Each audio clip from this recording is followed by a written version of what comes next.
हाल ही में सिडनी के non profit institute for economics and peace ने अपनी नई इकोलॉजिकल थ्रेट रिपोर्ट जारी की है, जिसमें यह बताया गया है कि अगर भारत कुछ और समय तक पाकिस्तान को पानी नहीं देता तो पाकिस्तान को बड़े पैमाने पर अकाल का सामना करना पड़ेगा और इससे उसकी कमजोर अर्थव्यवस्था पर भारी दबाव पड़ जाएगा। ये रिपोर्ट सामने आते ही पाकिस्तान की बेचैनी और बढ़ गई है, क्योंकि भारत की हर नीति का असर अब सीधे पाकिस्तान की जमीन और खेती पर दिखने लगा है। इसी घबराहट में पाकिस्तान ने OIC के सामने शिकायत करना शुरू कर दिया है, जहां उसने ये कहा है कि भारत उसके हिस्से का पानी रोककर उसे प्यासा मारने की कोशिश कर रहा है। और जैसे ही पाकिस्तान ने ये बात कही, OIC के कुछ देशों ने बिना पूरी जानकारी लिए भारत पर बयान देना शुरू कर दिया है, जिसमें वे भारत को सिंधु जल संधि का पालन करने की नसीहत दे रहे हैं। रिपोर्ट के अनुसार पाकिस्तान की लगभग 80% खेती सिंधु बेसिन के पानी पर निर्भर है और पानी की थोड़ी सी भी कमी वहां की फसलों को भारी नुकसान पहुंचा सकती है। भारत ने पूर्वी नदियों यानी रावी, ब्यास और सतलुज का पानी पहले ही अपने उपयोग के लिए मोड़ लिया था,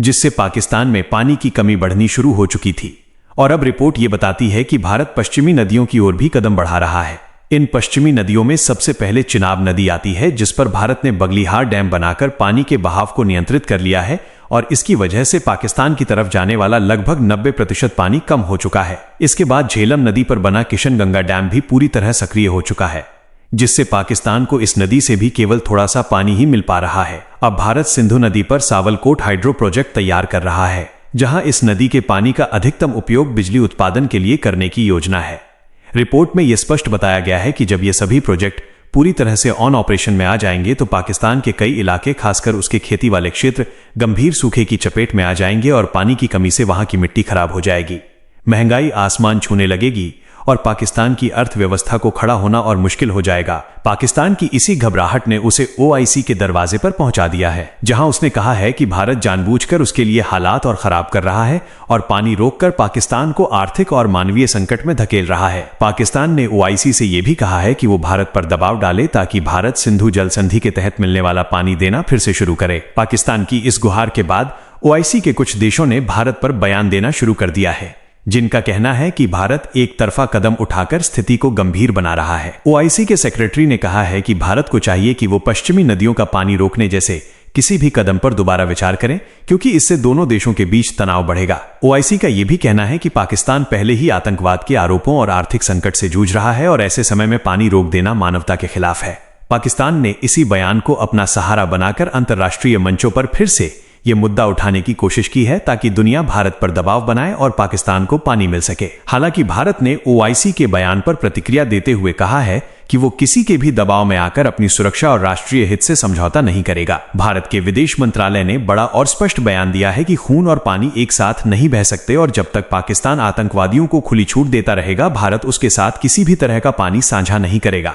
भारत ने यह भी कहा है कि अगर पाकिस्तान को पानी चाहिए तो वो पहले आतंकवादी लॉन्च पैड बंद करें और उन लोगों को भारत के हवाले करें जो भारत में हमले करवाते हैं। भारत के इस सख्त रुख के बाद पाकिस्तान में एक नई बहस शुरू हो गई है, क्योंकि पाकिस्तान जानता है कि भारत के इस कदम का असर उसकी खेती, उसकी अर्थव्यवस्था और उसकी जनता पर सीधा पड़ेगा। अगर पानी की ये कमी कुछ और समय तक जारी रहती है तो पाकिस्तान में खाने पीने संकट गहराएगा, कृषि उत्पादन गिर जाएगा और यहां पर तो पहले से आर्थिक संकट झेल रहे पाकिस्तान के लिए हालात और भी मुश्किल हो जाएंगे। पाकिस्तान की अपनी रिपोर्ट भी मानती है कि अगर सिंधु बेसिन का पानी 30 से 40% भी कम हुआ तो पाकिस्तान की कृषि व्यवस्था ढह जाएगी और लाखों लोग बेरोजगार हो जाएंगे। अब पाकिस्तान इस पूरे मामले को अंतर्राष्ट्रीय मंच पर ले जाने की कोशिश कर रहा है, लेकिन भारत साफ कह चुका है कि वो अपने हिस्से के पानी को अपने विकास परियोजनाओं में इस्तेमाल करने के लिए पूरी तरह से स्वतंत्र है। पाकिस्तान की परेशानी ये भी है कि उसके पास अपने पानी के भंडारण की क्षमता बेहद कम है और वो अपने हिस्से के पानी को भी सही तरह से बचा नहीं पाता। भारत के विशेषज्ञों का मानना है कि पाकिस्तान की पूरी समस्या की जड़ उसकी गलत नीतियां और खराब वाटर मैनेजमेंट है, क्योंकि पाकिस्तान हर साल अपने हिस्से का लाखों क्यूसेक पानी समुद्र में बहा देता है, लेकिन फिर भी दुनिया के सामने खुद को पीड़ित की तरह पेश करता है। भारत की ओर से बनाए जा रहे डैम और हाइड्रो प्रोजेक्ट कानूनी रूप से पूरी तरह सही बताए जा रहे हैं, क्योंकि भारत केवल वही पानी रोक रहा है जिसे संधि के अनुसार वो अपने उपयोग में ले सकता है, और पाकिस्तान इस बात को अच्छी तरह समझते हुए भी दुनिया को गुमराह करने की कोशिश करता है। भारत का कहना है कि अगर पाकिस्तान सच में पानी की समस्या हल करना चाहता है तो उसे सबसे पहले आतंकवाद बंद करना होगा और अपने वाटर मैनेजमेंट को सुधारना होगा, क्योंकि भारत पर आरोप लगाने से न तो सूखा रुकने वाला है और न ही पाकिस्तान की अर्थव्यवस्था सुधरने वाली है। पाकिस्तान के सामने सबसे बड़ा खतरा यह भी है कि अगर आने वाले वर्षों में बारिश कम हुई या ग्लेशियर तेजी से पिघले तो उसके डैम और नहरें इसे संभाल नहीं पाएंगी और इससे बड़ी तबाही हो सकती है। जबकि इधर भारत के इन प्रोजेक्ट्स को लेकर एक और बड़ी बहस शुरू हो गई है, क्योंकि एक्सपर्ट का कहना है कि जब बगलीहार, किशनगंगा और सावलकोट जैसे प्रोजेक्ट पूरी क्षमता से काम करेंगे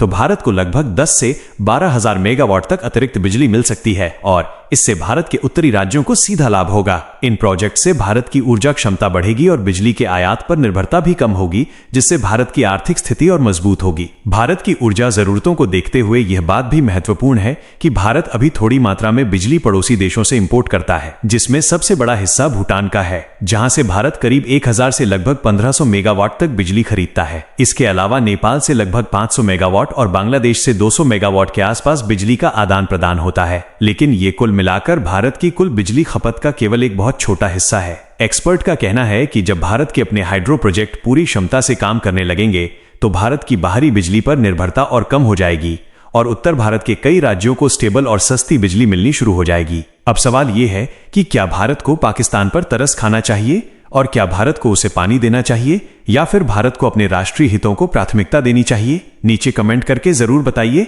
अगर वीडियो पसंद आए तो लाइक और शेयर करना बिल्कुल मत भूलना। चैनल को सब्सक्राइब करके बेल आइकन को ऑल पर जरूर सेलेक्ट करें। जय हिंद।